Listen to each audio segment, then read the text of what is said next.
नमस्कार मेरे प्यारे साथियों, रचना जी के क्लासेस में आप सभी का बहुत बहुत स्वागत है। और अपना टॉपिक चल रहा था बालूका स्तूपों के बारे में, थार मरुस्थल के बारे में अपन चर्चा कर रहे थे। तो इसके ऊपर अपने मेरे प्यारे साथियों 5 क्लासेस हो चुकी है और ये क्लास नंबर अपनी 6 है। तो आई होप मेरे प्यारे साथियों कि उन 5 क्लासों के अंदर आपको बहुत सारा मैटर मिला है। तो मेरी उम्मीद है मेरे प्यारे साथियों कि इस क्लास से बाहर और उन 5 क्लासों से बाहर आपका कोई भी प्रश्न नहीं जाएगा। क्यों? क्योंकि यह छांट छांट के आपको क्या है टॉपिक करवाया जा रहा है और इससे बाहर आपके एग्जाम के अंदर कुछ भी नहीं है मेरे प्यारे साथियों। ये आप बात ध्यान रखना, ये बात चाहे आप नोट कर लीजिएगा। तो अपन कर रहे थे यहाँ बालूका स्तूपों के बारे में। कल अपनों ने क्या किया था, शुष्क प्रदेश किया था, उसके बारे में सारी चर्चा हो चुकी है। तो ये अपना क्या है, बालूका स्तूप है। आज अपन इसके बारे में चर्चा करने वाले हैं। तो चलिए बिना किसी देरी के अपन अपना टॉपिक स्टार्ट करते हैं। तो इसके ऊपर अपन क्या देखते हैं, बालूका स्तूप युक्त प्रदेश। और कल अपनों ने क्या देखा था मेरे प्यारे साथियों, बालूका स्तूप मुक्त प्रदेश के बारे में अपनों ने चर्चा की थी। और आज अपना क्या है, बालूका स्तूप युक्त प्रदेश है। तो यह कितना है, यह मेरे प्यारे साथियों 58.50% है। कितना हो जाएगा, 58.50% हो जाएगा। अगर अपन इसके बारे में चर्चा करें तो इसको 3 भागों के अंदर डिवाइड किया गया है। इसको इधर देखो, इधर सामने देखो, यहाँ ध्यान दो। क्लास के अंदर ध्यान रखोगे सारा मैटर समझ में आएगा, वरना फिर कहोगे कि हमें कुछ समझ नहीं आ रहा। इधर देखो सामने। तो इसको मेरे प्यारे साथियों 3 भागों के अंदर डिवाइड किया गया है। और 3 भाग कौन कौन से हैं? सबसे पहले अपन देखते हैं बालूका स्तूप, दोरे और दरियन।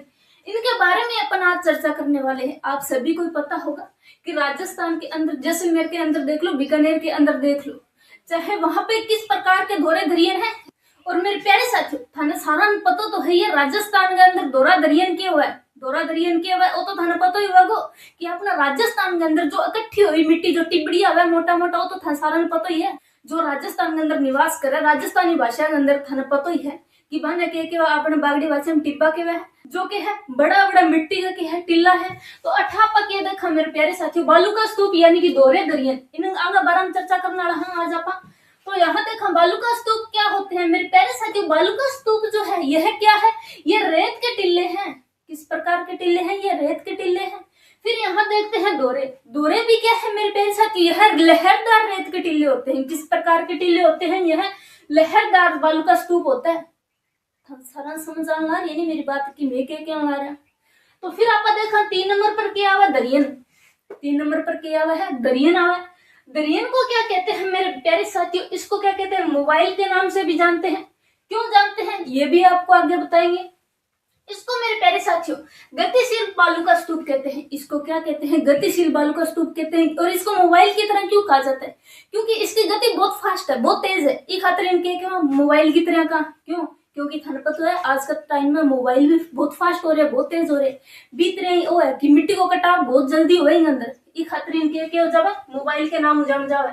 और इसको मेरे प्यारे साथियों स्थानीय भाषा के अंदर और स्थानीय लोग क्या कहते हैं, इसको बालूका स्तूप दरियन कहा जाता है। क्या कहते हैं इसको, स्थानीय लोग स्थानीय भाषा के अंदर इसको क्या कहते हैं, बालूका स्तूप दरियन कहा जाता है। फिर अपन बात करते हैं मेरे प्यारे साथियों आगे नेक्स्ट, इसी को अपन आगे समझने वाले हैं बहुत अच्छे से विस्तार रूप से। तो इसके बारे में अपन देखें कि अनुदैर्ध्य रेखीय बालूका स्तूप। अब ध्यान ना पता होना चाहिए कि अनुदैर्ध्य बालूका स्तूप क्या हुआ है, इन बारे में भी आज अपन चर्चा करा है। तो सबसे पहला इन अंदर के है मेरे प्यारे साथियों, हवा की दिशा के समानांतर होते हैं। ये कैसे होते हैं, जिस दिशा में हवा चलती है उसी दिशा में क्या है बालूका स्तूप बनते जाते हैं। थाने पता है मिट्टी को एक जगह कटाव होगी, दूसरी जगह इकट्ठी हो जाए, फिर दूसरी जगह फिर मिट्टी को कटाव होगी, फिर दूसरी जगह इकट्ठी हो जाए।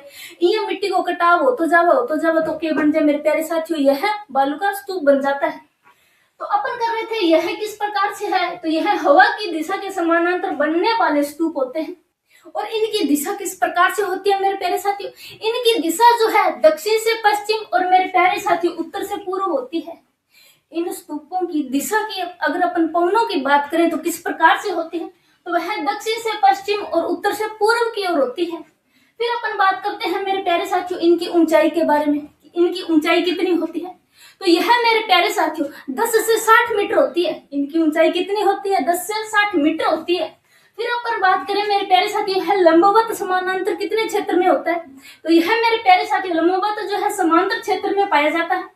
फिर अपन देखते हैं सर्वाधिक विस्तार इनका किन किन जिलों के अंदर होता है। बालूका स्तूप का सर्वाधिक विस्तार जो है मेरे प्यारे साथियों, यह किन किन जिलों के अंदर होता है अपन इसके बारे में देखें तो यह जैसलमेर के अंदर पाया जाता है, बीकानेर के अंदर पाया जाता है और मेरे प्यारे साथियों अनूपगढ़ और सूरतगढ़ के अंदर भी पाया जाता है। यह बालूका स्तूप जो है किन क्षेत्रों के अंदर पाया जाता है अपन ये देख रहे थे। तो यह मेरे प्यारे साथियों जैसलमेर, बीकानेर, अनूपगढ़, सूरतगढ़ के अंदर पाया जाता है। ठीक है, अच्छे से समझ आ गया कि मैं क्या कहना चाहूँ। अंगो विस्तार है जिला अंदर और इस जिला अंदर थे गंगानगर भी ऐड कर सको, इस जिला अंदर गंगानगर भी ऐड कर सको हो। अब देखो, अब एक मेरे प्यारे साथी के कि मैम इन थे थोड़ा डायग्राम के अनुसार भी बता दो माने कि मान थोड़ी और आसानी हो। तो मेरे प्यारे साथियों इनका कटाव किस प्रकार से होता है वो तो बहुत आसान से है। देखो इनको कटाव इया जागे इया हो जाए, यानी कि मिट्टी एक जगह अठू कटेगी, हवा चाली अठा इकट्ठी होगी, फिर अठू फिर तेज हवा चाली अठू भी इकट्ठी हो गए, आगे चली मिट्टी को फिर कटाव हो गया तो आगे इतार इकट्ठी होगी। बस इतना आसान सो है। अब मिट्टी को कटाव की प्रकार हो तो जावे मेरे प्यारे साथियों। अगर आप इन डायग्राम की चर्चा तो इन डायग्राम थे ये सब बनास को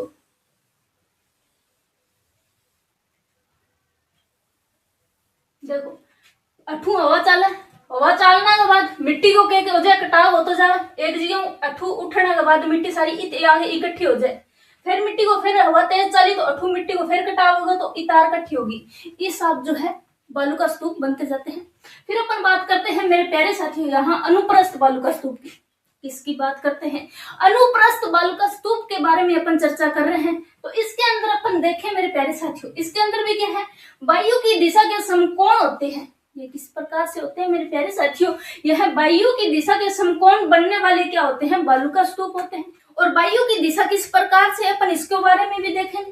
तो इनकी अगर अपन ऊंचाई के बारे में चर्चा करें तो मेरे प्यारे साथियों इनकी ऊंचाई कितनी होती है? इनकी ऊंचाई जो है यह 10 से 40 मीटर होती है। किनकी? इनकी अनुप्रस्थ बालूका स्तूप की। अनुप्रस्थ बालूका स्तूप की मेरे प्यारे साथियों अगर अपन ऊंचाई की चर्चा करें तो यह 10 से 40 मीटर होती है। कितनी होती है? 10 से 40 मीटर होती है। फिर अपन देखें मेरे प्यारे साथियों सर्वाधिक यह किन किन जिलों के अंदर पाया जाता है।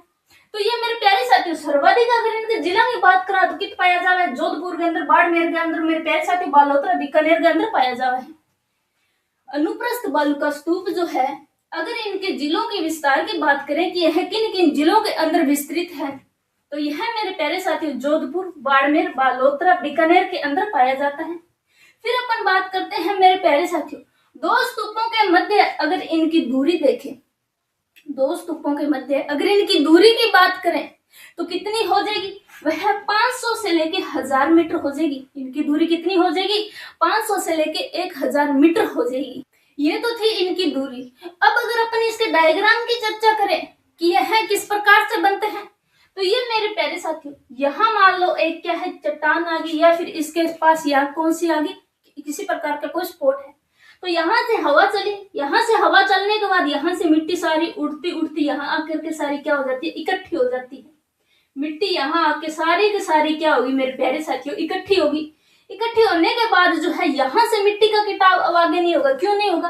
क्योंकि यहाँ तो स्पॉट लग गया ना इसको। यहाँ अगर किसी प्रकार की कोई चट्टान आ गई या फिर किसी प्रकार का कोई पथरीला इलाका है तो वहां से आकर के मेरे प्यारे साथियों यहाँ क्या हो जाती है? मिट्टी इकट्ठी हो जाती है यहाँ किसी प्रकार से इसको स्पॉट मिलने के कारण। तो ये क्या कहलाते हैं मेरे प्यारे साथियों? तो यह अनुप्रस्थ क्या कहलाते हैं? स्तूप कहलाते हैं। किस प्रकार के कहलाते हैं? अनुप्रस्थ बालूका स्तूप कहलाते हैं। यह इस प्रकार से होते हैं, मिट्टी के कटाव इस प्रकार से होता है। यहाँ पे समझ में आया सबको? सबको ये क्लियर हुआ? किसी को कोई डाउट है? किसी को कोई किसी प्रकार का डाउट है तो आप हमें बताइएगा। सबको क्लियर है? हाँ आप बताइएगा, आपको क्लियर हुआ ये?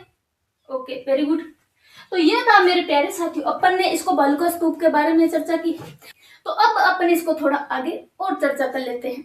और अब अपन देखते हैं मेरे प्यारे साथियों बरखान या क्या हो, इसी को क्या कहते हैं? बरछान के नाम से भी जानते हैं। इसको बरखान या बरछान के नाम से जानते हैं। ये भी क्या है मेरे प्यारे साथियों? एक प्रकार से बालूका स्तूप है।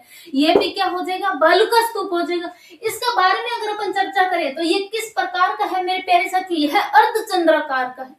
यह बालूका स्तूप किस प्रकार का हो जाएगा मेरे प्यारे साथियों? यह अर्धचंद्राकार का हो जाएगा। इसकी आकृति कैसी हो जाएगी? अर्धचंद्राकार बालूका स्तूप जैसी है। और मेरे प्यारे साथियों ये सर्वाधिक क्या है, गतिशील है। सर्वाधिक गतिशील का मतलब क्या है, यह नवीनतम बालू का स्तूप है, यानी कि एक जगह से ये इनका मिट्टी का कटाव होता जाता है और ये बनते जाते हैं। इसका अभी अपन डायग्राम भी देखेंगे, बस थोड़ा क्या है आपको सब्र करनी पड़ेगी। सब्र के अनुसार अपन आगे धीरे धीरे सब कुछ आराम से सब कुछ समझेंगे और ध्यान से पढ़ेंगे, ठीक है ना। यहाँ अपन कर रहे हैं मेरे प्यारे साथियों बरखान, या इसको क्या कहते हैं, बरछान के नाम से जानते हैं। इसको मेरे प्यारे साथियों अर्धचंद्राकार बालू का स्तूप भी कहते हैं। ये क्या है, सर्वाधिक गतिशील नवीन बालू का स्तूप है। क्या है, यह सर्वाधिक गतिशील और नवीन बालू का स्तूप है। यह सर्वाधिक नुकसानदेह होता है। यह सर्वाधिक क्या है मेरे प्यारे साथियों, नुकसानदेह बालू का स्तूप होता है। कौन सा, बरछान बालू का स्तूप। और अगर अपन इसकी ऊंचाई की चर्चा करें, इसकी ऊंचाई कितनी होती है मेरे प्यारे साथियों, यह 10 से 20 मीटर होती है। इसकी ऊंचाई कितनी हो जाएगी, 10 से 20 मीटर हो जाएगी। अगर अपन इसकी चौड़ाई की बात करें कि यह कितना चौड़ा होता है चौड़ाई के अंदर, तो मेरे प्यारे साथियों यह 100 से 200 मीटर होता है। इसकी चौड़ाई कितनी हो जाएगी, 100 से 200 मीटर हो जाएगी। फिर अपन चर्चा करते हैं मेरे प्यारे साथियों, यह सर्वाधिक शेखावाटी क्षेत्र में पाए जाते हैं। यह जो है बरखान जो बालू का स्तूप जो है, यह सर्वाधिक शेखावाटी क्षेत्र में पाए जाते हैं। यहाँ फिर देखें मेरे प्यारे साथियों, यह सर्वाधिक शेखावाटी क्षेत्र में तो पाया जाता है, लेकिन यह पश्चिमी राजस्थान में भी सर्वाधिक पाया जाता है। किस क्षेत्र में सर्वाधिक पाया जाता है मेरे प्यारे साथियों, यह पश्चिमी राजस्थान में सर्वाधिक पाया जाता है। और पश्चिमी राजस्थान के अंदर क्या आएगा, जैसलमेर। किसमें पाया जाता है मेरे प्यारे साथियों, जैसलमेर के अंदर पाया जाता है। इसे सींगनुमा आकृति का माना जाता है।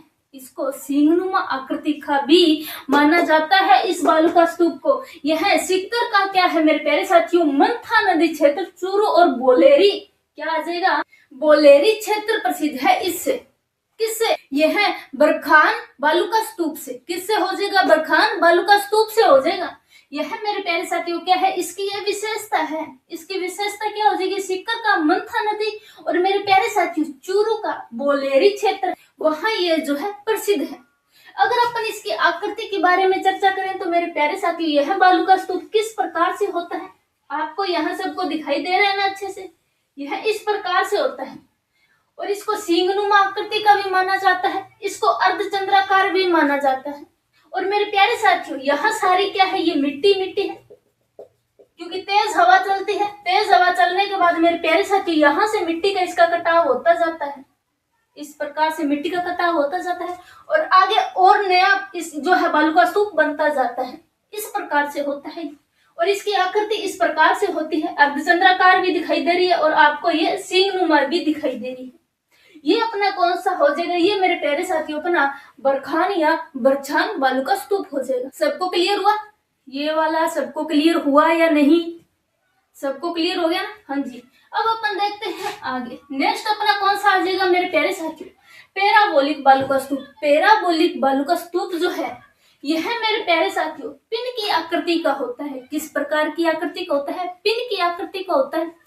थे सारे महिलांगी जो पिन है बाड़ा में लगा नाड़ी, बात तो थाने पता ही नहीं के आकृति की हुआ है ना, पतो तो अब देख लो, ना पतो है तो अब देख लो भी आकृति की प्रकार की है, बाद में ना के दिया भी माना आकृति कौन बताई किसी की होगी, ठीक है।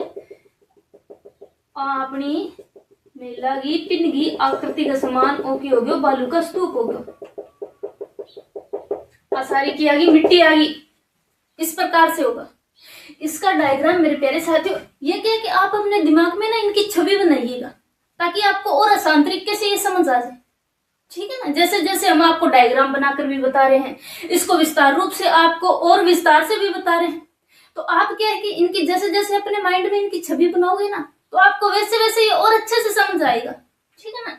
तो अपन कर रहे थे मेरे प्यारे साथियों पैराबोलिक बालू का स्तूप। इसकी आकृति इस प्रकार से होती है, यह महिला के जो बालों में लगने वाली पिन है उस आकृति के समान होता है। अब अपन अगर इसकी बात करें तो ये बात तो अपनों ने कर ली, यह किस आकृति का होता है, यह महिलाओं के बालों की पिन की आकार का होता है। और यह जो है मेरे प्यारे साथियों मरुस्थलीय वनस्पति के सहयोग से निर्मित होता है। किससे निर्मित होता है, यह मरुस्थलीय वनस्पति के सहयोग से निर्मित होता है। और मेरे प्यारे साथियों यह सर्वाधिक कहाँ पाए जाते हैं, यह सर्वाधिक कहाँ पाए जाते हैं, इधर देखो सामने, इधर सामने देखो, आपका ध्यान यहाँ क्लास में नहीं है मेरे ख्याल से। यहाँ देखिए अपन क्या कर रहे हैं, अपन बालू का स्तूप कर रहे हैं ना, तो यह कहाँ पाया जाता है सर्वाधिक, बोलिए आप बताइए, नहीं आप बताइए सर्वाधिक कहाँ पाए जाते हैं, जैसलमेर के अंदर। इतने देर से अपन क्या कर रहे हैं? अरे मेरे भाई यहाँ ध्यान कर ले, ये कहाँ पाए जाते हैं मेरे प्यारे साथी? ये बीकानेर के अंदर पाए जाते हैं सर्वाधिक। यहाँ देख लो, सर्वाधिक कहाँ पाए जाएंगे? बीकानेर के अंदर। और मेरे प्यारे साथियों, यह जो है बहुमुखी बालू का स्तूप होते हैं। किस प्रकार के होते हैं? यह बहुमुखी बालू का स्तूप होते हैं। कौन से? यह पैराबोलिक बालू का स्तूप जो है। अच्छे से क्लियर हुआ? सबको समझ आया? अगर किसी को समझ नहीं आ रहा तो आप हमसे फिर से पूछ सकते हो, क्योंकि हम यहाँ समझाने के लिए तो हैं। ठीक है ना, हम यहाँ समझाने के लिए हैं। अगर किसी को क्लियर नहीं हुआ है, किसी को समझ नहीं आया, तो वो हमसे दोबारा फिर से पूछ सकता है। सबको क्लियर हुआ? ठीक है ठीक है ठीक है, बहुत बढ़िया, very good. Okay okay okay okay, diagram से क्लियर हो गया ना ये सब? ये देखो, यहाँ से ये सिंहनुमा अर्धचंद्राकार, ये डायग्राम से क्लियर हो गया ना? और यहाँ पे ये पिन मैंने बनाई दी है, किस प्रकार से होती है। ठीक है, आपने इस प्रकार की भी पिन देखी होगी, होती है, अनेक प्रकार की पिनें होती हैं। आप उसका उस चक्रों में मत पड़ो, यहाँ उस प्रकार की पिन होती है, उस प्रकार की पिन होती है नहीं, लेकिन अपने को ये वाली पिन याद ध्यान में रखनी है। ठीक है ना? ठीक है, ओके ओके। हाँ ये, अरे मेरे भाई ये मिट्टी तो है, मिट्टी का कटाव होता जा रहा है बस, और कुछ नहीं है। एक जगह से दूसरी जगह मिट्टी जा रही है, उसका मिट्टी का कटाव होता जा रहा है, एक जगह से दूसरी जगह। जैसे जैसे जो हवा तेज चलती है, वहां से मिट्टी का कटाव होकर दूसरी जगह इकट्ठी हो जाती है, बस वैसे बालू का स्तूप बन जाते हैं। बहुत बढ़िया, वेरी गुड वेरी गुड। तो आज के लिए इतना ही मेरे प्यारे साथियों। जय हिंद, जय भारत। बाकी क्या करेंगे अपने कल नेक्स्ट क्लास के अंदर। आज वैसे भी बहुत लेट हो चुके हैं हम। ठीक है, तो चलते हैं अभी। सभी को क्लियर तो हो ही गया ये। अगर इसके बारे में किसी को थोड़ा बहुत भी डाउट रहा है तो वो अपन कल क्लियर कर लेंगे। जी जी, ओके ओके ओके ओके, सबका सही है।